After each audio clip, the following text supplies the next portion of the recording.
The room didn't react immediately when he said it. It paused. Not because the words were loud, they weren't, but because they were precise, public, final. Take off the hat, or leave. A simple line, the kind that sounds small, until you realize it's not about the hat, it's about control. Around the table, people shifted just slightly. Eyes moved, but not directly. No one wants to be the first to look when a line is drawn that clearly, because moments like this aren't about the object. They're about what everyone silently agrees to accept. She didn't argue, didn't explain, didn't negotiate, just stood there for half a second longer than expected, like she was measuring something no one else could see yet. Then she turned and walked out.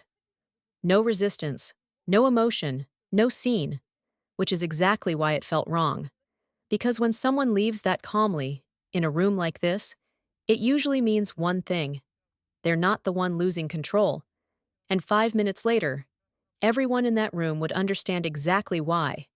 The door didn't slam. It closed softly, controlled, almost polite. And somehow, that made it worse. Because in rooms like this, noise is expected. Conflict, raised voices, tension. You can process that. You can respond to it. Silence? Silence lingers. It doesn't resolve. It waits. The CEO didn't turn immediately after she left. That was deliberate. He kept his posture steady, eyes still directed toward the screen at the far end of the room, as if nothing essential had changed. Because from his perspective, nothing had. A policy was enforced. A boundary was clarified. Authority remained intact. That's how these moments are usually recorded. Clean, contained, finished. But something in the room didn't follow that script. A slight shift. Someone adjusted their chair, but too late, like they missed the timing. Another reached for their glass of water and didn't drink. Micro delays. Tiny desynchronizations. The kind that don't look like reactions, but are. Because everyone had just witnessed something that looked small and felt disproportionate. The CEO finally turned, slowly, reclaiming the center of the room. Let's continue. 2 words, simple, efficient, the kind that usually resets momentum instantly. And for a second, it worked. Laptops reopened, screens lit up. Someone nodded, already scrolling back to the agenda. Execution resumed. But not alignment, because alignment requires something deeper than motion. It requires certainty, and certainty had just cracked. Across the table, one of the directors leaned slightly toward another. Not to speak, just enough to share a glance. That glance said everything words couldn't. Was that necessary? No one asked it out loud, because questioning in real time carries risk. And risk, in environments like this, is managed through silence. But silence, today, wasn't stabilizing anything. It was accumulating. The CEO moved on, already referencing the next slide. Projected growth remains within range. The investor call is scheduled. He stopped. Not fully, just a fraction. A break in rhythm so small most wouldn't notice. But enough. Because one word had just entered the room again. Investor. And this time, it didn't land the same way. Because now it carried context. Weight. Connection. The kind that doesn't appear immediately, but once it does, it rewrites everything around it. At the far end of the table, someone's phone vibrated. Soft. Almost absorbed by the room. But again, timing. Always timing. The person glanced down, read, paused, didn't react. That's what made it visible. Because no reaction is still a reaction. A longer pause now, not coordinated, not intentional, but spreading. Like a delay moving through a system that hasn't yet identified the source. The CEO continued speaking. Numbers, forecasts, controlled language. But something subtle had shifted beneath it. Because now, not everyone was listening to him. Some were listening to something else. Something that hadn't fully surfaced yet. A connection forming just outside the visible layer of conversation. And connections like that don't need volume. They need a single point of confirmation, another vibration, this time closer to the center of the table. A different phone, different screen, same pattern, glance, pause, stillness. The CEO's voice continued, confident, measured, but now slightly ahead of the room, because the room was no longer fully inside the conversation. It was splitting, part of it still following the presentation, another part starting to assemble something else, something incomplete, but forming fast. The director who had glanced earlier now leaned back, not away, upward, like someone creating space to think. And then, quietly, he opened his laptop again, not to the presentation, to email, a few keystrokes, a quick scan.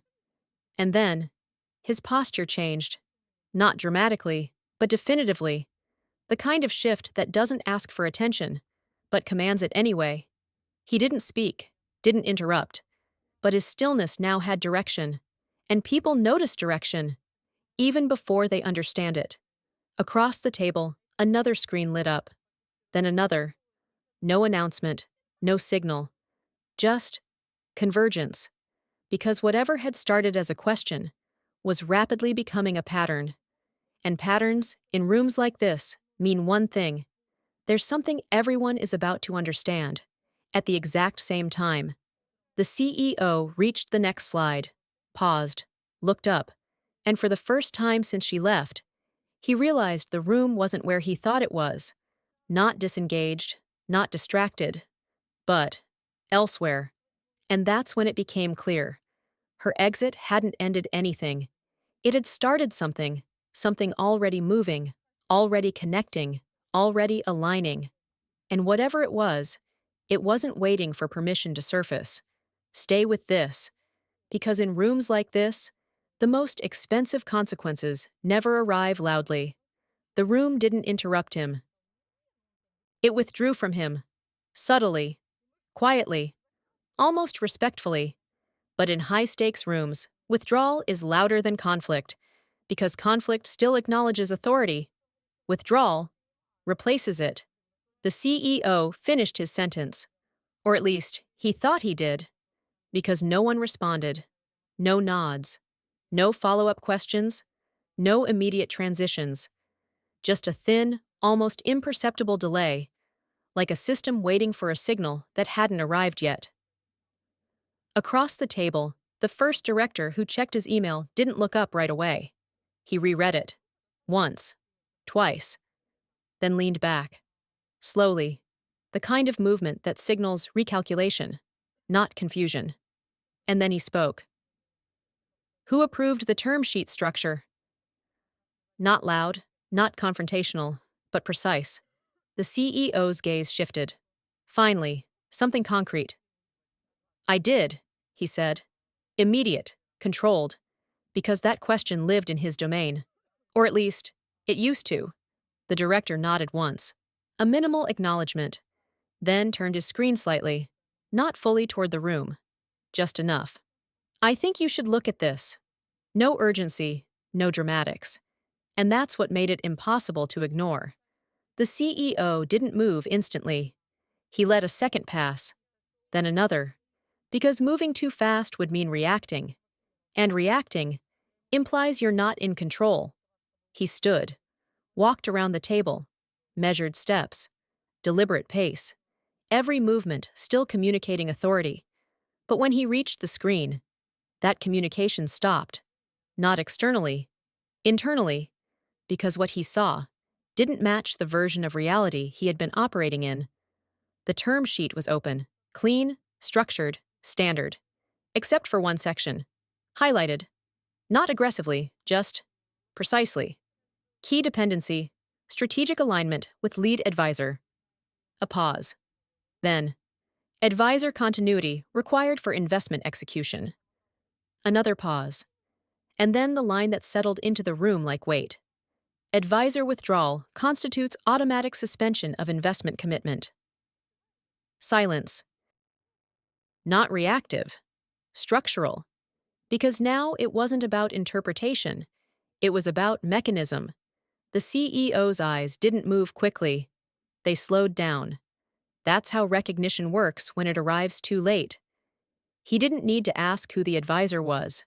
The room already knew. Because suddenly, everything aligned backward. The timing, the calm exit, the absence of resistance. It wasn't compliance, it was completion. Across the table, another phone lit up, then another. Now no one pretended not to notice. The pattern had surfaced, and once patterns surface, they stop being optional. They're reviewing it now, someone said quietly. Not to the CEO, to the room. Because this wasn't his information anymore. It belonged to the structure. The CEO straightened slightly. A reflex. Reassert position. Reframe.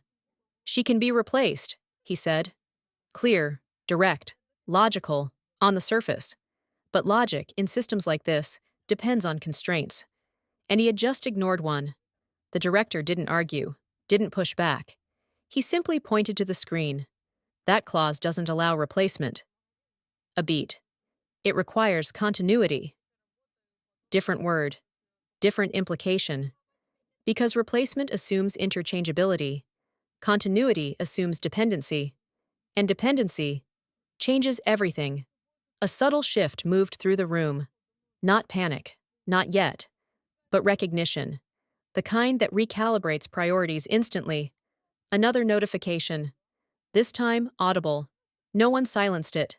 Because now, they were waiting for it. The lead investor is on the document, someone added. Quiet, measured. And they've paused the call. There it was. The first external signal. Because internal tension can be contained. External reaction? Never.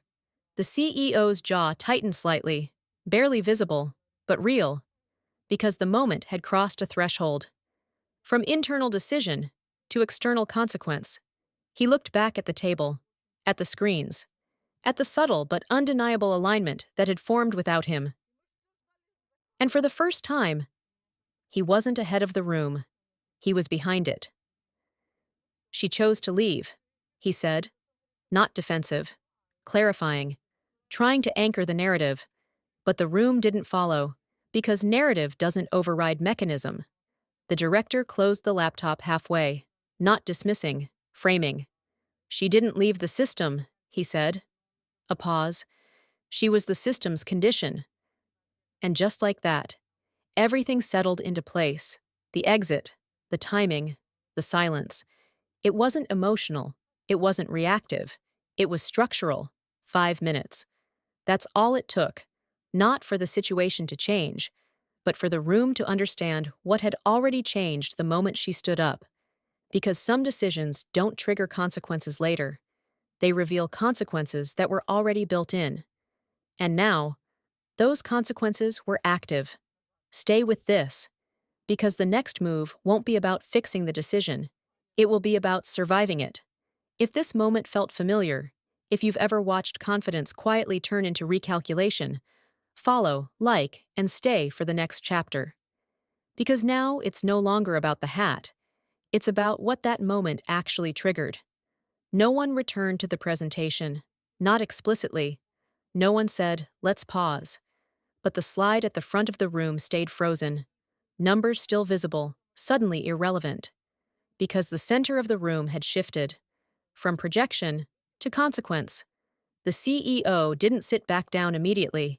He remained standing beside the director's screen. Close enough to read, too close to ignore. The highlighted clause was still there. Unmoved. Unblinking. As if it had been waiting for this exact moment to be noticed. Pull up the full agreement, he said. Calm. Controlled. But different now. Less directive. More precise. Because precision replaces confidence when certainty disappears. The director didn't respond verbally. He just expanded the document. Sections unfolded. Pages aligned. And suddenly, the room was looking at something none of them had truly seen before. Not the deal. The structure behind the deal. A quiet inhale moved across the table. Because once you see structure, you stop trusting assumptions. Scroll. One word, short, measured. The document moved. More clauses, more cross-references, each one linking back to the same anchor point, strategic advisor continuity. It appeared again, and again, and again. Not emphasized, not highlighted, just embedded, which made it stronger. Because anything repeated that consistently isn't optional, it's foundational. Across the table, someone leaned forward, elbows on the surface now, no longer pretending distance. Who inserted this language? They asked. Careful tone. But the question wasn't neutral. It carried something else. Realization. The CEO didn't answer immediately, because answering required acknowledgement. And acknowledgement changes position. The director zoomed in slightly. Metadata appeared. Timestamp, revision trail, names. And there it was. Not hidden, not buried, just precise. Final revision, 2:14 a.m. editor. Her name, Silence. But this time, it wasn't heavy, it was sharp. Because now the room had something tangible. Not a theory, not an interpretation, a point of origin. She structured it, someone said quietly. Not surprised. Confirming. And in that confirmation, something irreversible happened. The narrative flipped. Because a few minutes ago, she was the variable. Now, she was the architect. The CEO stepped back half a pace. Not retreat, distance. The kind you create when you need a wider view. Because close-range control had already failed. She didn't disclose this dependency, he said. Measured, careful, an attempt to rebalance the frame. But again, the room didn't follow. Because disclosure implies obligation. And obligation depends on what was asked. The CFO, who had remained mostly still until now, finally spoke. She didn't need to. No emphasis. No defense. Just structure. It's in the agreement. A beat. Approved. And that word, approved, landed differently. Because approval isn't passive, it's accountability. The CEO's vzglad shifted. Not outward. Inward. Reconstructing. Because now the timeline mattered more than the moment. When was it signed? Who reviewed it? What was assumed? And most importantly, what had been missed? Across the room, screens continued to glow. More people scrolling now, verifying, cross-checking. Because once trust in the visible layer breaks, you audit everything underneath it. She knew, someone murmured. Not to accuse. To understand. Because knowing changes intent, and intent changes interpretation. The CFO didn't respond. Didn't confirm. Didn't deny. He simply observed the room recalibrate. Because this wasn't about her anymore. It was about what the system now required. Another notification. This time from the front of the table. The assistant. She looked at the screen. Paused. Then spoke. The lead investor has requested clarification on advisor status. There it was. External pressure, direct, immediate, and impossible to delay. The CEO's posture straightened. Not out of confidence, out of necessity. Because now, the room didn't just need understanding, it needed action. What exactly are they asking? He said, focused, tight. The assistant glanced down again. They're asking if the advisor remains active under the terms of the agreement. Simple question, binary answer, yes or no. And suddenly, everything narrowed. All the complexity, all the structure, all the realization, condensed into a single point of decision. The CEO looked at the document again. At the clause. At the name. At the chain of consequences already forming just beyond the room. And for the first time, he wasn't deciding what to do. He was deciding what to admit. Because the wrong answer now wouldn't just cost control, it would cost the deal. $3.8 billion. Not a number anymore, a threshold. And the room felt it. Stay with this. Because the next response won't define the situation. It will define the outcome.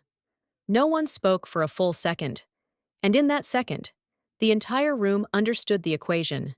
Not the emotional one, the structural one. Answer no, and the deal suspends automatically. Answer yes, and you admit she's still essential. There was no neutral path. That's what made it precise. The CEO didn't look at anyone, not the assistant, not the CFO, not the directors. He looked at the clause. Because the clause didn't react, it didn't negotiate, it didn't adjust based on tone or authority, it simply existed. And right now, it was defining the boundaries of reality. Tell them we're reviewing internal alignment, he said. Careful, measured, buying time, not answering. A classic move. But this time wasn't neutral. Time was pressure. The assistant nodded, already typing, message sent. But even as it left, the room knew. This wasn't a delay. It was a countdown. Across the table, someone exhaled slowly. Another leaned back, eyes fixed on the ceiling for half a second, like recalculating from first principles. Because once a system exposes a dependency, you don't fix it with communication. You fix it with alignment. And alignment, right now, had a single missing component. Her. The CEO finally sat down. Not heavily, but deliberately, re-entering the structure. Because standing no longer gave him advantage. It isolated him. We bring her back, someone said. Not loudly, not formally, but clearly. The first statement in the room that aligned directly with consequence. No one challenged it. Because by now, it wasn't opinion. It was the only viable path. The CEO's fingers tapped once against the table. A reflex, but controlled. Everything about him now was controlled. Because uncontrolled reactions had already proven expensive. She chose to leave, he said. Again. But this time, it didn't land as a position, it landed as a limitation. And limitations, in systems like this, get resolved. Then we remove the condition, another voice added. Logical, on the surface. But the CFO responded immediately. You can't remove a condition that defines execution. Clean, absolute.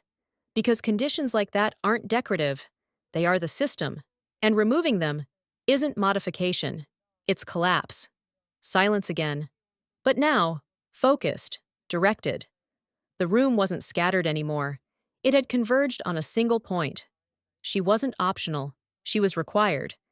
The assistant's phone lit up again, faster this time. Response from the investor. She read it, paused. Then, they've asked again. A beat. For confirmation. The CEO closed his eyes for half a second. Not long, but enough. Because in that half second, he crossed the line from control to reality. He opened them, looked at the CFO, then at the table, then at the empty chair she had left behind. And for the first time, that chair had weight. Call her, he said. No resistance left, no framing, no authority, just instruction aligned with necessity. The assistant hesitated, just slightly. Do we confirm advisor status? There it was. The real question, because calling her wasn't the decision. This was. The CEO didn't answer immediately, because answering meant committing, and commitment now wasn't reversible. He looked at the clause one last time, then said, yes. Quiet, but final. The assistant nodded, typed, sent. And just like that, the room shifted again. Not back, forward, into a version of reality none of them had expected to reach 5 minutes earlier. Where authority didn't lead, dependency did. And now, they were aligned with it. Stay with this, because the final move won't come from the room. It will come from the one person who already left it. The call didn't go through immediately. One ring, then another. No one spoke, because now every sound in the room had meaning, even silence. The assistant held the phone slightly away from the table, as if distance could soften the weight of what they were waiting for. It couldn't. 3 rings, 4. And then, connection. She didn't say hello, didn't ask who it was. Just a calm, neutral. Yes. The assistant glanced at the CEO. A brief, silent handoff. Then, "We'd like to confirm your status as active strategic advisor under the agreement." Careful wording, structured, clean, because now every word had legal weight. A pause on the other end. Not hesitation. Assessment. Then, under the original terms, the assistant froze for a fraction of a second, because the question wasn't simple. It wasn't about status. It was about conditions.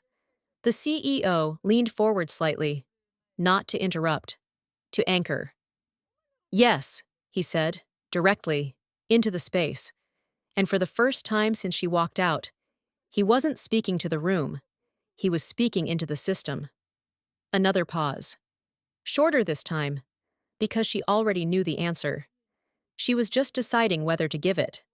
"You removed me," she said. No emotion, no accusation, just fact. The kind that doesn't need reinforcement.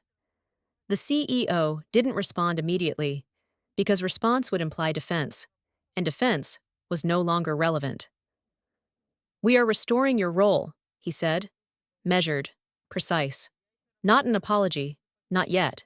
A correction. On the other end, a faint exhale. Not relief, not tension, just recognition. "Then restore the conditions," she replied. A beat. All of them. And suddenly, the room understood. This wasn't about bringing her back. It was about rebuilding the exact structure they had just broken. And structure, once disrupted, doesn't return partially. The CFO nodded once. Small, but decisive, because he already saw it. Anything less wouldn't satisfy the clause, wouldn't stabilize the investment, wouldn't hold. The CEO's vzglad shifted again. Across the table. To the empty chair. Then back. "What do you need?" he asked. No authority left in it. Only alignment. Because now, she wasn't responding to him. She was defining the terms of re-entry. Another pause. Then, full continuity. Clear. Access, authority, and non-interference. 3 components. Not negotiable, not flexible, complete. Because partial systems fail. And she didn't build partial systems. The CEO didn't look at anyone this time. He didn't need validation. The room was already there. "Approved," he said. One word. But this time, it carried weight. Because now he understood what approval actually meant. On the other end, silence. Then, "I'll return in 10 minutes. No drama, no leverage, just timing." And the line disconnected. The assistant slowly lowered the phone. No one moved. Because now, the room wasn't waiting for a decision. It was waiting for alignment to complete. 10 minutes. Not long. But enough. Enough for everyone to reconstruct the system in their minds. To understand where it actually lived. And where it didn't. The CEO leaned back. Not defeated. Not diminished. Recalibrated.